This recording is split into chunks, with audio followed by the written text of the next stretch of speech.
The challenge of recreating a song like that seems enticing. Is that enticing to you? Like, oh, the challenge of recreating something that like that and really harnessing the magic in it? Yeah, my the most exciting thing for me ever is reworking records. It's like the literally the most exciting thing ever. Like, and it's funny because not a lot of artists understand my process, especially like when we create demos. Like there's a whole week where I had like the underrated artist season. Like some of our creative collaborators on the team come out and we like curated these in-person sessions with artists where we were creating demos and like writing.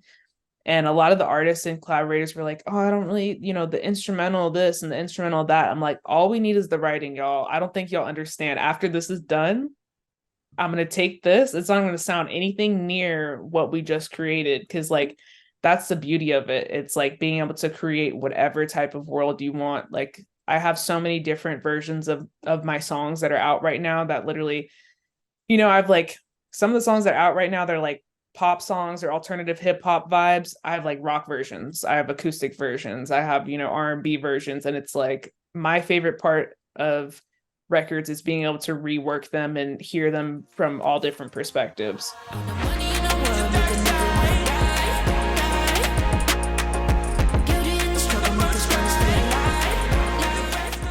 You're watching Loud Music Only. I'm your host, A.T Bianco, and today our guest is a multifaceted artist and producer out of Pasadena, California.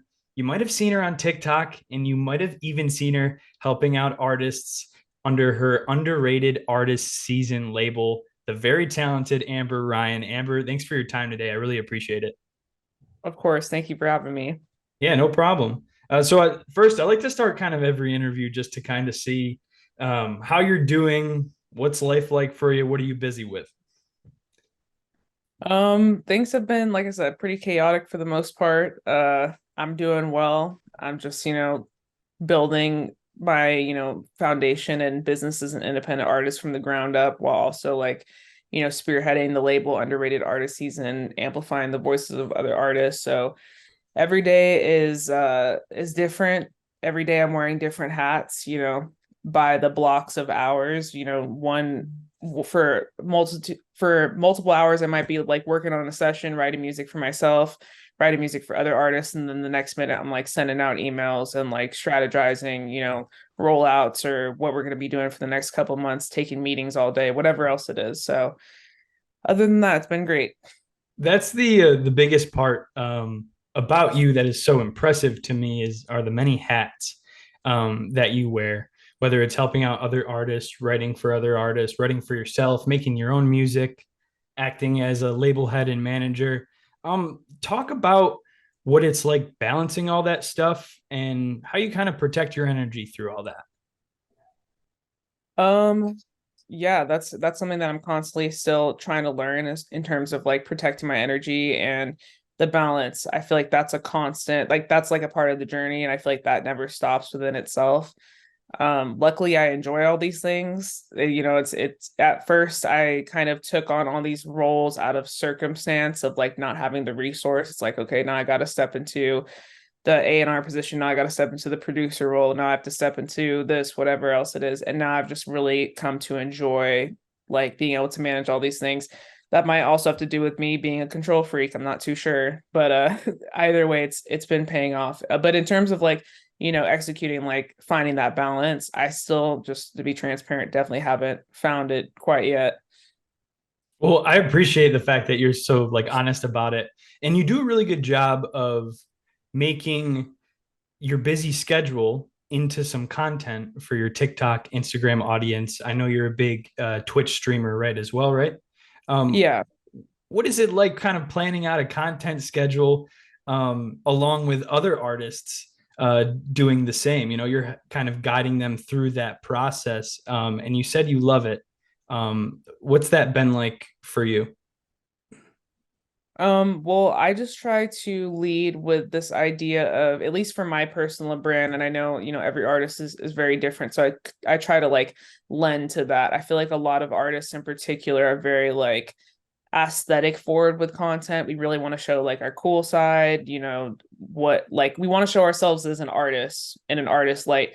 because I don't have time to sit there and choreograph content every single day of me, being picture perfect and like showing my aesthetic. I'm very much so like my story and my process is interesting enough to just turn on the camera and then create something out of that. So I kind of like work to that degree. I try to encourage other artists to do the same, honestly, rather than just like setting up the camera and like kind of like creating this visual that they feel like tells their artist story. Like, why not really tell it? Like, there's so much that you have to do day in and day out. Like, try to create some sort of content that goes into what you're doing rather than going out of your way to create content, if that makes any sense. That does make a clear sense right there. And not a very easy thing to tell another person's story or just tell your story through content Right. as well. And another thing that I've noticed is that you're very multifaceted as far as, what you work on. You correct me if I'm wrong. You film music videos, you edit music videos, you produce your own music. I know you have a band, but you arrange all these live instruments. Um, what was the hump you had to get over throughout your music career to learn all those new skills? Because there's a little bit of a challenge when it comes to being self-sufficient in your music. Yeah, definitely. It's really just the circumstance of it all. Like, going through building my career as an artist and hitting these obstacles where I would try to seek outside resources. Okay, like I need a director, I need someone to film, I need whatever. And it was the hardest thing to find someone who either could like help me cultivate that vision, like who was really as like emotionally invested as I was. And I'm like one of those people, unfortunately, where I just get frustrated really fast and I'm like, okay, I'll do it myself. And like that's pretty much where everything kind of led, like, okay, I'm just gonna do it myself. And the things that I found passions for, like I've stuck to it and I've like found a way to really enjoy the process of, writing live arrangements, directing music videos, writing treatments, producing music. Like those are things I really love. And then the things, of course, that I like really don't love. Now I'm to the point of like being able to allocate those to other people, bless up, because I like don't have to do it. But like, yeah, that's pretty much how it all came about. Just, hitting those obstacles and being pressed against a wall to have to learn. One of my favorite videos of yours is the one on TikTok that has the title of Label Meetings in 2023 Be Like. That one went pretty viral. It's one of the funniest videos that I've ever seen because of the truth behind it. Now, when you made that video, I'm curious, was there a particular moment that you had with a label that kind of inspired that video? Yeah, I mean, definitely not to I try to like be transparent without like, burning bridges, but Right. I think it's good to distinguish and good to admit that there is a problem. And that's pretty much all it is. Like again, to reiterate, not anti-label, not anti-industry, but it that is currently what's existing within the label ecosystem on all arms, whether it's major label or major label distribution arm. So like a major label that owns like an independent distribution. It's not necessarily like a major record label system, but it's literally that. The meetings are literally like that. Like post on TikTok, do your content, do your thing. If it pops off, we'll then assist you. Oof. We'll see what we could do. And it's just like I can't tell you how daunting that feels and how like it feels shitty. And it just like, especially being that artist, we put our like art out there and it's automatically kind of like it doesn't become a piece of art anymore. It becomes a product. And that's already kind of hard enough to deal with in that aspect. But then to have people behind you and you feeling like they're like not behind you and they don't believe in you, you start to feel a little bit taken advantage of and kind of like you're just a part of, you know, I don't know, a part of this system that isn't working, and it's extremely frustrating just from like the artist perspective. So yeah, when I put that out, I like to poke fun at it because it is extremely hilarious, but that does come from a place of innate experience, to say the least.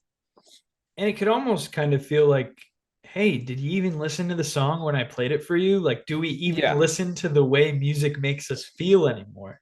no, absolutely. Instead of just packaging it as a product on TikTok and use the tool for this. It's a great tool, but separate from that, it almost kind of messes with your head in a sense. If you're taking meetings with labels and you feel as if they're not even listening, they're just okay. Let's put Mhm. it out like that. Um, Yeah, I find that very interesting. I just wanted to ask your perspective on that. So thanks for sharing that. Another one of my favorite videos of yours showcases your shredding ability on the guitar. You covered recently Agora Hills by Doja Cat. You said the song has a hold on you. Did you do that in one take because it was really smooth? Usually it takes me a million takes, I'm not gonna lie. You know, I'm not gonna finesse on stuff like that. Like I'm like a perfectionist, and like one thing I like to do too is like I'll usually post because like the way that I do it, so I'll record like so many videos of me like playing it while recording it. And then sometimes like I'll use like a different like video than like the audio. So sometimes I like to record, I like to pay like post the raw one of me actually playing it too, like just live, like with the phone up and like it playing through the speakers. Because like I'm very much so like unfortunately like really hard on myself to the point where I have to play it perfect. I have to like actually be able to nail it. Like I can't just like smooth it over like with like a cute little video.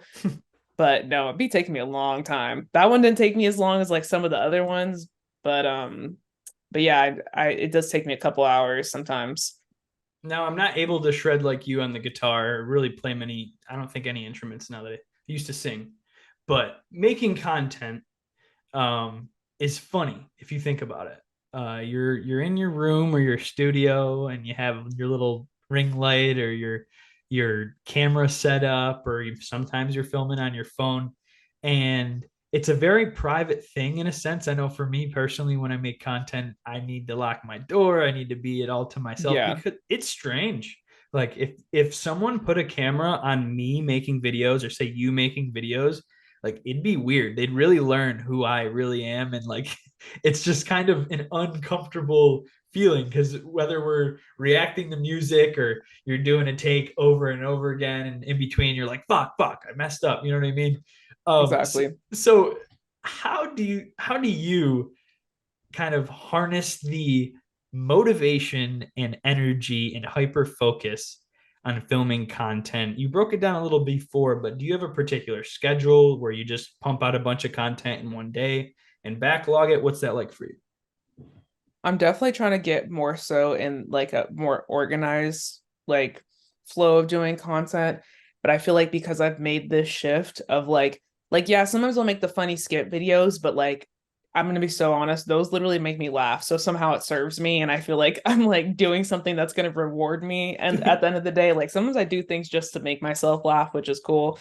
You know, like the guitar videos, I really enjoy doing that, even though I have to like sit down and prop the camera up. But for the most part, like I said, because I'm doing more so content that goes into the flow of my creativity, it feels fulfilling even while I'm doing it. Like I'm to the point where I'm like turning on the camera while I'm producing a record, or like turning on the camera while I'm in the midst of like, you know, I don't know, just working on things and creating things. And like that just doesn't feel it doesn't it feels like more natural just going into the flow of what I'm already doing, like thinking about even today like what I'm gonna do, like I'm gonna I have like some t-shirts and like random things I was gonna sign and send off to like some people that are in my super fan group on IG, and like I'm gonna film myself doing that. That's already a part of like what I have to do anyways, you know what I mean? Mm-hmm. So if that makes any sense, it feels like a natural flow within my life at this point. Might feel better. I love to learn the origin story and the lore of an artist, how they were inspired, how they started making music. So, talk about how you developed a love for music and how long this journey has been for you. Yeah, so growing up, my dad was actually a producer. He like worked for like Sony for quite some time, just doing like commercial music and like placements, and then he like had his own like original music that he would be producing, like hip hop esque. So I'm just kind of like around that environment throughout like childhood, and I just really beg him to let me like in the studio, let me like have an instrument, something. I was like grasping at straws for a while. He wasn't trying to really you know, show me the reins or anything for a hot minute. But yeah, he bought me my first guitar when I was like 10, and I just like loved it ever since. Like I knew since then I was like I really want to do music, and I was never like in it. I never thought to myself like, oh, I want to be an artist and like be the main person, because I was just like really so shy. that I like couldn't imagine myself like having a voice in this space. I always wanted to be someone's like backup guitarist. So that was kind of like my angle for a long, long, long time until, I started like the Amber Ryan project, probably like my early 20s or whatever. Um, but yeah, that's kind of like a little bit of the lore, I guess. I Just like growing it. up around music. Yeah. It's hard thinking back on how you start sometimes in the midst of all the chaos. But no, that's exactly what I was looking for. And also, too, you mentioned your father. That's very interesting. I didn't know that he was an industry producer like that. And I had a question about how you. I love the videos that you post of showing your father your music. And it's not always a comfortable thing to show others the music, whether it's in the first stages or last stages. What is it like being able to, show your music to your dad, but also get constructive criticism from him? It's still pretty like nerve-wracking. He's like my biggest critic for sure. I mean, besides myself, it's like myself and then my dad is like I know is probably gonna always like grill me one way or another. So I kind of take it like with a grain of salt. I think he's like very honest. And then like I also have to take it with like the perspective of like him being from an older place in the music industry. I mean, we're in a very like new facet of music where it's just like a lot of the stuff we're listening to, it's like nowhere near what was like hot back when he was coming up in the industry. So but yeah, it's still like a nerve-wracking process showing him and getting his constructive critique. Yeah, been missing your body. I know that shit's toxic. Don't be too hard on me. So you talk about how different the music is today in comparison to what your dad was working on back in the day. And a lot of times, um, what we grow up listening to kind of influences an artist and the way they sound. So I'm curious to hear what you grew up listening to and what are some of your favorite artists that you think influence your sound a bit? Well, I grew up listening to like a lot of like 90s R&B, and then like a lot of like 2000s pop, like yeah, I have just like a lot of different influences, like 90s R&B, like Aaliyah, Timbaland. I was like Mariah Carey, baby. I'm trying to think of something else. Brandy, just like stuff around that era, Boys to Men, stuff like that. And then, 2000s Britney Spears, Hilary Duff, Justin Timberlake, NSYNC. And then I started getting into like rock music. Like I think the first album I bought was like a Franz Ferdinand album. Like that was like my first hard record that I purchased. And then I had like was into Hybrid Theory, Linkin Park, um, My Chemical Romance. I started going down the emo rabbit hole, and I've just kind of always had this very eclectic taste in music. I've always loved all different genres, and that's kind of what I grew up on. And now, kind of moving into my own artistry, I've taken those artists that have influenced me, and also some more like contemporary influences, like J. Cole, Drake, Tyler the Creator. I would say like those would be artists that give me like direct influence. And I don't like to talk about the Drake one as much because I'm like, it doesn't feel that direct, but I feel like a lot of people in the industry and in the culture, like particularly in hip hop, we don't really want to admit how much like Drake has influenced the culture, at least like sonically. It just is what it is. Like I hear it in so many people's music, like just like the influence and the style. And it's really interesting when you think about it. Even when it falls apart, I don't really want to make it. And I liked how you talked about a little bit of NSYNC in there, Linkin Park, a little bit of pop and rock mixed in your music is very clear. But after listening to your music, especially your album you dropped last year, even when it falls apart, you have just moments of rock just switched up with just these lush melodies that kind of remind you of Brandy and Mariah Carey, which is interesting to say. So I want to hear about your vision for that project, and what does that album mean to you?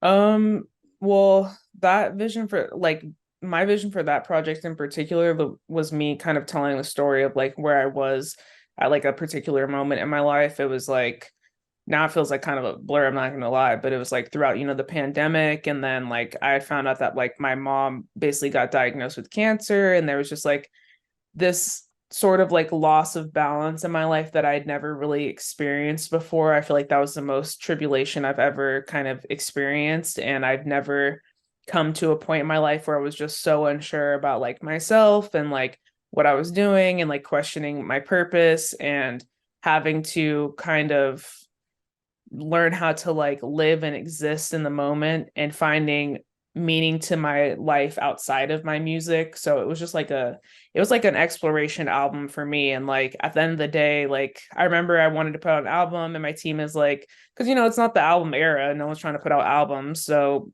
everyone's kind of like, you want to put out an album right now? And I'm just like, yeah, it's something that I need to do for myself. And I feel like it's been received really well as like a body of work, and like a lot of people have paid attention to it in a different way. And that's felt very special to me. But yeah, I would just call it like an album of like personal exploration and just different experiences, some more surface level and relatable than others. But yeah. I'm glad that you got that emotional and creative release, when releasing this project. You mentioned a few things that clearly aren't very easy to deal with in everyday life, and there's a lot of emotions on this album. Is there one song in particular that was kind of difficult for you to formulate because of the emotions attached to it?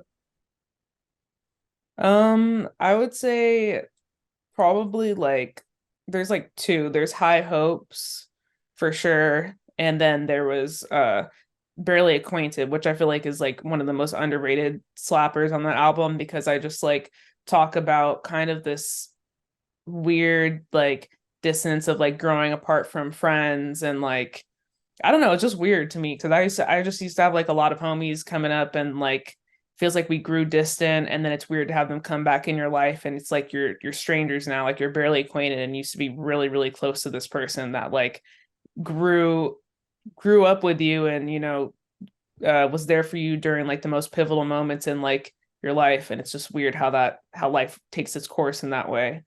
Um, but I would definitely say those two records for sure. One line in FOMO that I really liked and it really stuck with me. You said, "It's wild how my past self would kill to be me right now." And Yeah.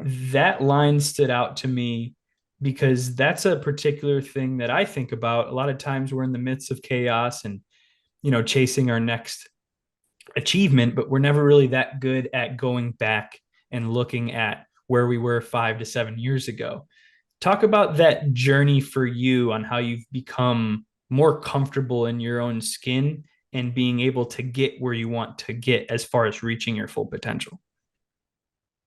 Yeah, I feel like it's really easy to it's really easy to lose sight of like the progress that's been made and like the milestones that you've achieved. And that line is like very, very relevant to even like myself today in terms of like, me reflecting on the past 7 years, like from where I first started, could have never imagined I would be where I am. And I would literally probably be like, I don't know. Back then, I would have been like, I would have been content with where I am right now or like whatever else. But it feels like, innately, we're always looking towards like sometimes things will happen that are like so like that are actually like it's like big news.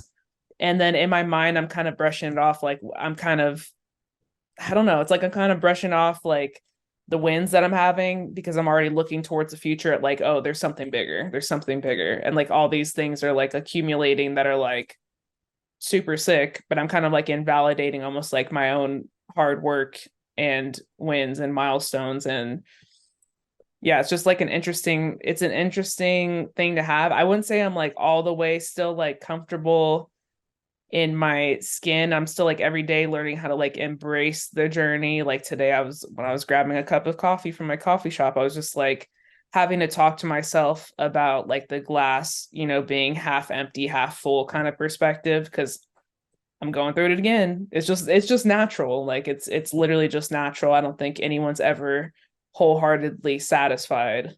Your song Emotions Die Young. I came across it on TikTok and I really loved it. And I want to hear from you kind of talking about your vision for that song, what it was like bringing that to life, and the overall meaning behind it. Yeah, so it's been yeah, that's definitely one of my favorite songs. I feel like just be like 150% transparent. I feel like a lot of like the meaning behind that song by some outlets in particular has been like just massively like misperceived. Like I'm just like mad confused because I'm just like, yo, when I wrote that song, it was like me and some of the homies from the writing camp. We had like a ton of tequila in the studio. We were vibing and we're just like, let's just create a, fuck the industry type banger. You know what I mean? That's pretty much what it is. It's kind of like, I'm tired of holding out, waiting for everyone to love me and give me roses and all that stuff. And it's like, this isn't, at the end of the day, this isn't about emotions. It's about money type vibe. It was just like, I was on my soprano vibes. Like Mm. it's Oh, just I like like that. That's a great on my show. mobster vibes. Yeah, so it's just like it's a fun track in that way. It's very like lighthearted in the sense, I'm very like outspoken about like the current state of the industry and like how things need to change. And even I'm definitely not like anti-label, anti-industry, any of those types of things, but it was just like I needed to be in my bag for a second, you know what I mean? So And you needed to talk your shit. Sometimes it's a great release to do that. And absolutely. we all have that side of ourselves. And it's probably so exciting, with a bunch of people that you love to be in the studio with to bring that to life. Because if you have the right people, I'm sure, around you, it allows for more free flowing creativity when making a song like that. And I could also kind of see how maybe people are diving a little too deep into some songs. I struggle with that myself. I struggle with that myself because I just love listening to music and breaking down and learning more about the artist through music. So was that a song that you felt like a lot of people resonated with, like as far as comments go, whether it's on YouTube or TikTok or Instagram? Did you have any fans reach out to you and try and ask you what that song was really about?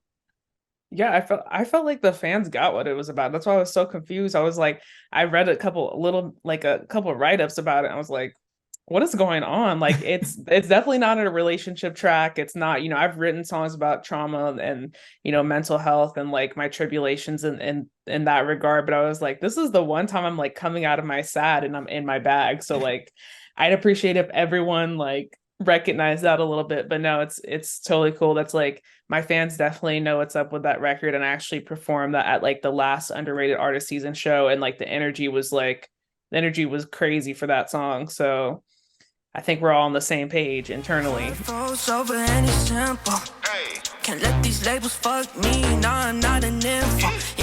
What goes into putting a show on like that, whether it's for underrated artist season or just, whether you're trying to do a few tour dates? What's it like for you putting together a performance schedule, a set list? And what's your relationship with performing?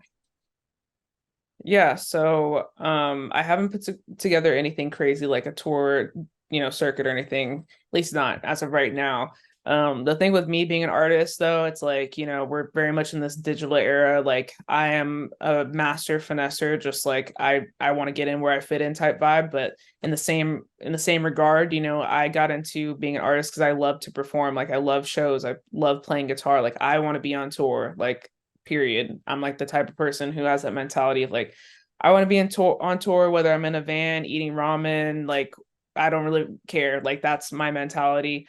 In terms of like putting on shows, like I come from a place of also, being in rock bands where I like had to book my own shows. I had to be the promoter. I had to like put out my wallet to like secure the entire venue and like bet on myself and hope that we were going to make it back by the end of the night.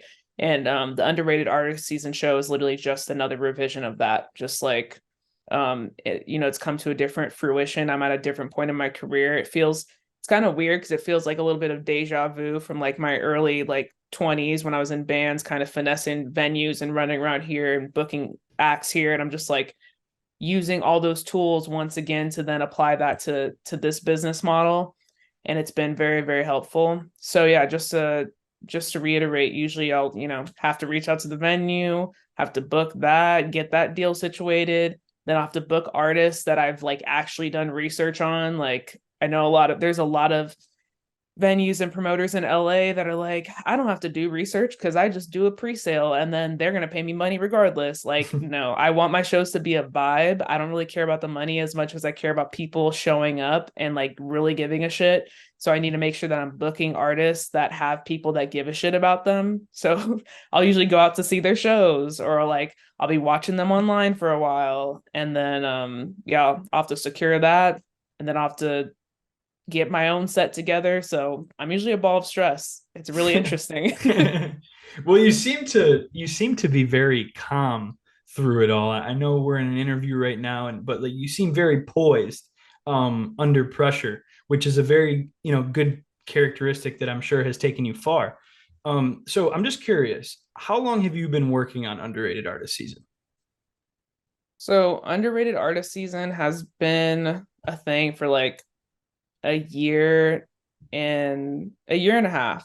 It went from just the live stream. I'm sure you're like a little bit familiar if you're following me on TikTok then, right?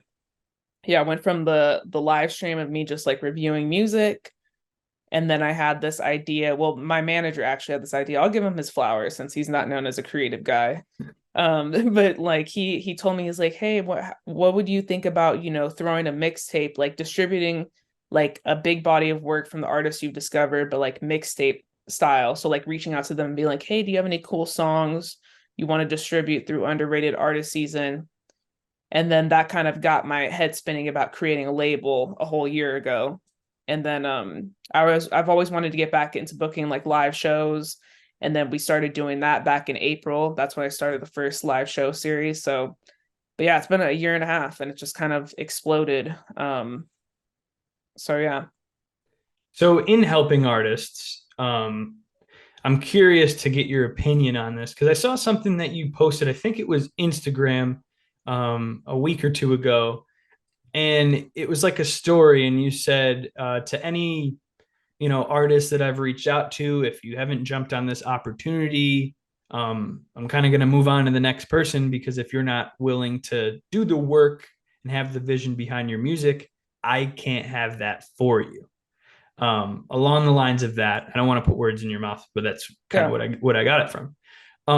And I find that very, very interesting because I think that artists coming up, if they're trying to chase music, you talk about you have to be delusional. Too many people are scared to be delusional, which I love that opinion. Um, a lot of artists don't really learn the necessities to do it all yourself. They're kind of just jumping right to, oh, I need to have a manager. And they kind of think the manager does things for them. You know, and at the end of the day, you can't have the work ethic. You can't have the drive. You can't have that want and hunger to be the best. Talk about your experience kind of dealing with that because that relationship's nice at first working with the artist, but then sometimes you probably run into that kind of vibe. Talk about how you deal with that and protect your time. Yeah, so here's the thing that I've noticed about artists, and these feelings are really, really valid. The first thing I want to start off with is like feeling this way is extremely valid.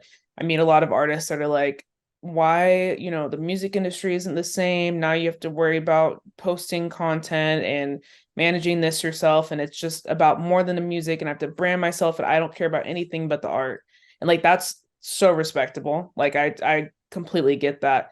But in this day and age, like because of the way the market is, because we're in this like overly saturated market where everything is so heavily democratized, you have to be, when you're an independent artist, it can't be by circumstance. It can't be by the situation of like, I'm independent because I just haven't had a label reach out to me and I need a manager and I need this and I need that. That's not an independent artist. That's like a codependent artist.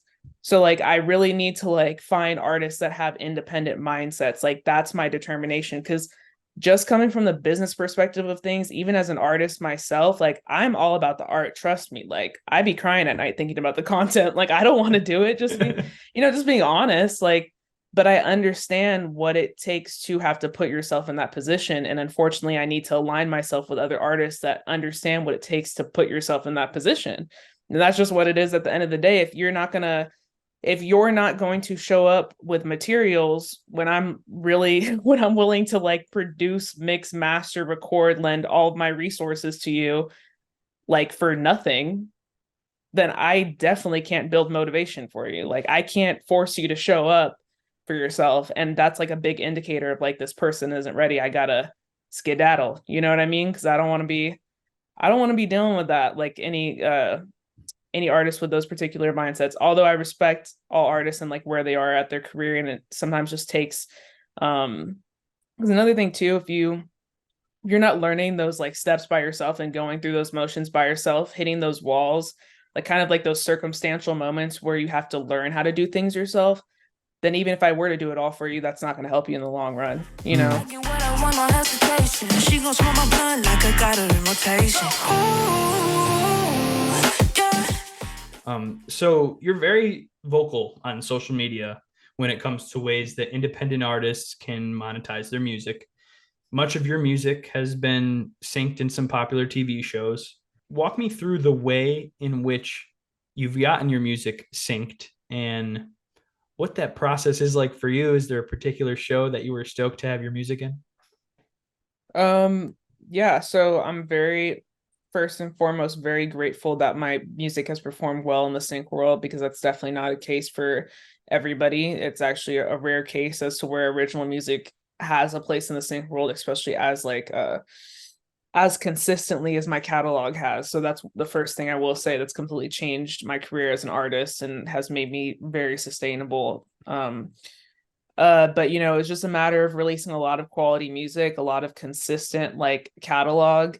And you'd be surprised, like a lot of sync companies, a lot of record companies, whatever, are like always looking for artists on like Discover Weekly, Fresh Finds. And that's kind of like where my sync company discovered me, and they like reached out, they offered us something, it looked good. It took a while for anything to even come in, to the point where I remember where my manager was like, I'm just gonna nudge them a little to see what's going on. And sure enough, like, you know, we work with some really, really great people at this boutique company, and they've just always like told us like, hey, like give us some time. Like we're pitching Amber's catalog, like it's gonna go. And like sure enough, it has, and it hasn't stopped. But I would say, you know, even from the artist perspective, I still think that's the best way to land yourself in a sync situation, is just by continuing to put out records, consistent quality, and build a large catalog. Because like a large catalog is going to look really enticing to a sync company. You know, they look at a, you know, 20 to 30 to however many songs, and are thinking that's so many opportunities for us to land a placement or pitch or whatever else. I think my favorite placement was when Ben High got placed in Vengeance, which was like a movie that was actually in theaters. Even though it's such a small placement, I was like, this is such a great little flex. Like my name is on the credits for like no reason, and it's so cool, and I love it. And that was really, really exciting. So did you go get your popcorn, go to the movie theater and hear your song live? Absolutely, I totally did. And it was so funny because it's just like just the beginning, and then that was it. But the movie was actually really good too. So it was, yeah, it was a good experience. Sitting there in a quiet movie theater and just waiting, and you're like, oh, let's fucking go. Like, Exactly. but like have to be quiet at the same time. That's so funny. I like it better that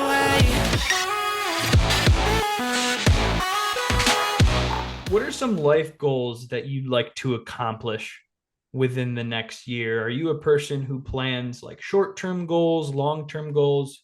I want to hear about whether it's, you know, just personal life goals that you'd like to share, or music goals, goals for your music in the end of 2023 and 2024. Yeah, I think some personal goals.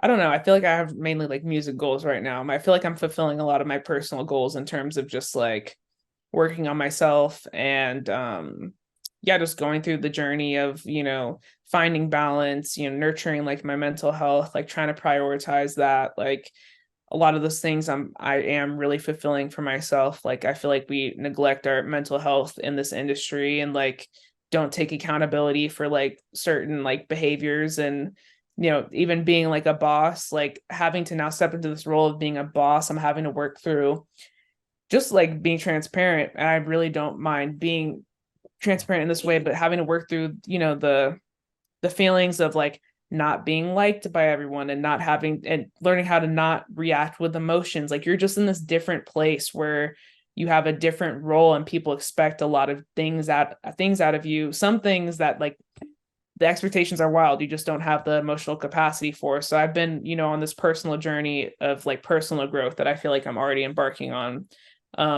In terms of like the music stuff, like I, am determined to like make music pop off through underrated artist season. I'm really determined to like establish that we are creating the sort of movement and the sort of community and the sort of platform where we could take an artist that has like little to no monthly listeners and create great records that could be explosive. You know what I mean? Like, I just want to redefine the space. And I think I'm really determined to kind of educate the community and music listeners to be aware of the fact that they are the music industry. Like, I don't think it's so trippy to me for people to not recognize that these large groups of people that are music listeners are defining the space, yet there's a lot of them that are frustrated by the space that's already defined. It's like all this music sounds the same, all these artists look the same. I'm tired of all this.